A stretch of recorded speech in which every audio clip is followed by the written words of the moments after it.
Solomon's Stables was an underground vaulted space now used as a Muslim prayer hall, some 600 square yards in area, at the bottom of stairs which lead down from the Al-Aqsa Mosque, under the Temple Mount, to the base of the southern wall of the Temple Mount in Jerusalem. Solomon's Stables are located under the southeastern corner of the Temple Mount, 12.5 meters below the courtyard, and feature 12 rows of pillars and arches. In December 1996, the Marwani Prayer Hall was officially inaugurated. The Solomon Stables no longer exist as such.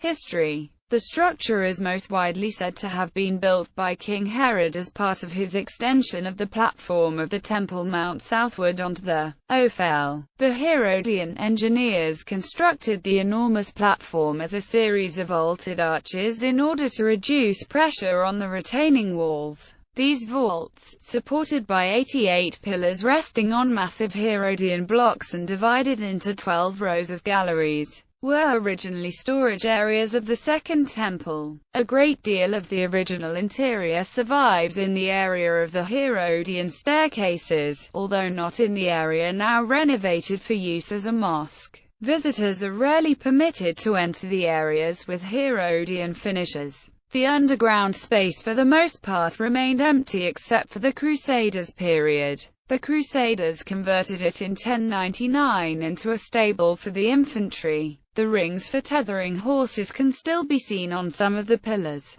The structure has been called Solomon's Stables since Crusader times as a historical composite. Solomon's refers to the first temple built on the site, while the Stables refers to the functional usage of the space by the Crusaders in the time of Baldwin II. Modern construction of the El Marwani Mosque. In the winter of 1996, the Jerusalem Islamic Waqf acquired a permit to use Solomon's Stables as an alternative place of worship on the pretext of the occasional rainy days of the holy month of Ramadan. The real reason was that Palestinians feared that once a final arrangement with Israel is reached, Israel would create there a place of prayer. Later the Waqf declared that it aimed to create a mosque for 10,000 worshippers, making it the largest mosque in the country. This move was designed to strengthen the Muslim claim over the Temple Mount. In gross violation of the status quo, the Waqf began digging a huge hole in the southeastern area of the Temple Mount,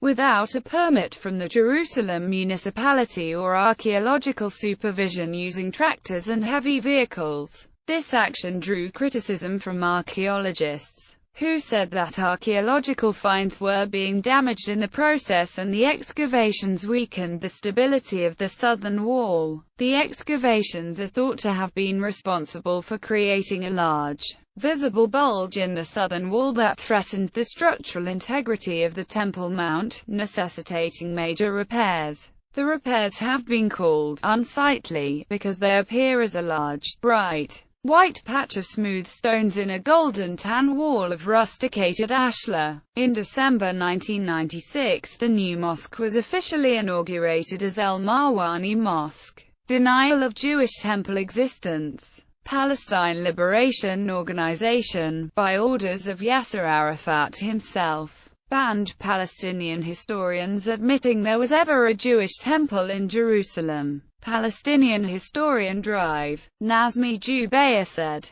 "The greater Jewish pressure on the Temple Mount, the greater the denial of the first and second temples." Jordanian scholar Raef Yusuf Najm suggests that the mosque was initially a water reservoir that had been built by the Roman Emperor Hadrian in the 2nd century, along with the stone wall currently surrounding Al-Aqsa Mosque. Its overall structure closely resembles that of the Roman Ramla Reservoir with stone pillars and junctions. That the reservoir was built at the same time as the wall is evident, since the southern and eastern walls of the reservoir are a continuation of the wall surrounding Al-Aqsa Mosque. Instead of an addition built long after the wall, the reservoir was built at the same time, as can be inferred from the joining of the stones. The reservoir was used to collect water flowing into it from surrounding areas. through horizontal aqueducts made of stone and feeding into vertical canals in the external walls of the reservoir. One of these vertical canals can still be seen today and is located at the level of the main entrance of the Marwani Mosque. It is semicircular and is lined with a Roman fuller of limestone mixed with ground clay and sand.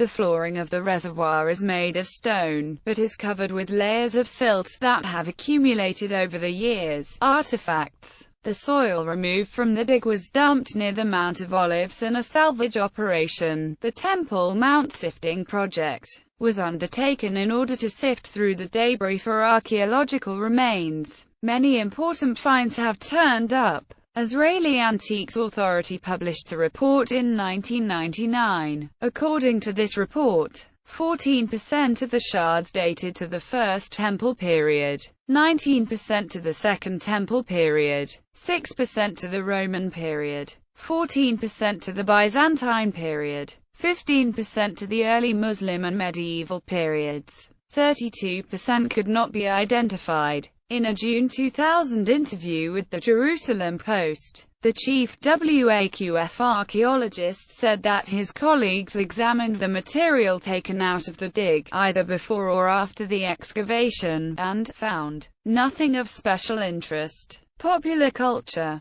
The area is associated with the Knights Templar due to that order having maintained its headquarters here.